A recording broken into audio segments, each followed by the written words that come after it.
Good evening.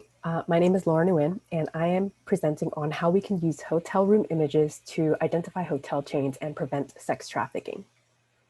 Sex trafficking in the United States is a hidden problem that people know exists, but little is being done to prevent it. It's estimated that roughly 400,000 people are victims of sex trafficking each year in the United States. Before I talk about my dataset, I want to point out that in 2019, 12 major hotels were sued for their reckless inaction and role in the sex slave trade of women and children, according to Reuters. Hotels are inadvertently profiting off of these crimes. Many victims' images are shared in these hotel spaces. So, what if we used hotel room images to train a model to predict what hotel chain the room belongs to? So, a little bit about my data.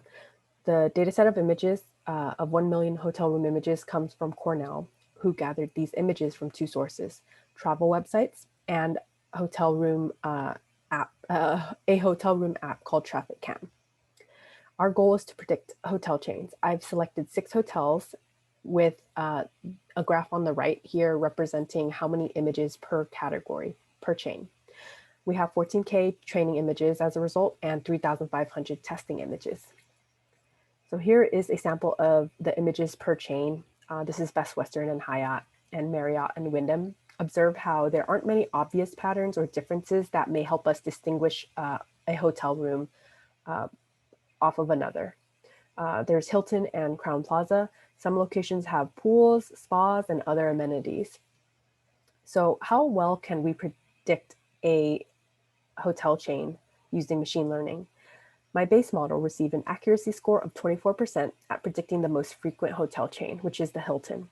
My first model received a test accuracy score of 62%, which is great, but the test accuracy score is 22%, which indicates that there's some overfitting happening. So in order to make convolutional neural network models better, we must adjust the structure of the model. To prevent overfitting, I increased the dropout rate and decreased the learning rate. I also increased epoch size and batch size. Though these seem like easy tasks, the higher the epoch size means more iterations, and the lower the learning rate means the longer it will take the model to learn, which is good, but it's also time consuming. Model 3 has a fairly low accuracy score of predicting hotel chains. However, it beats the base model and has a potential to improve with more epochs and hyperparameter tuning. So although my model isn't quite where I want it to be, it's still pretty amazing that a machine can be correct 25% of the time just by observing the images of hotel rooms.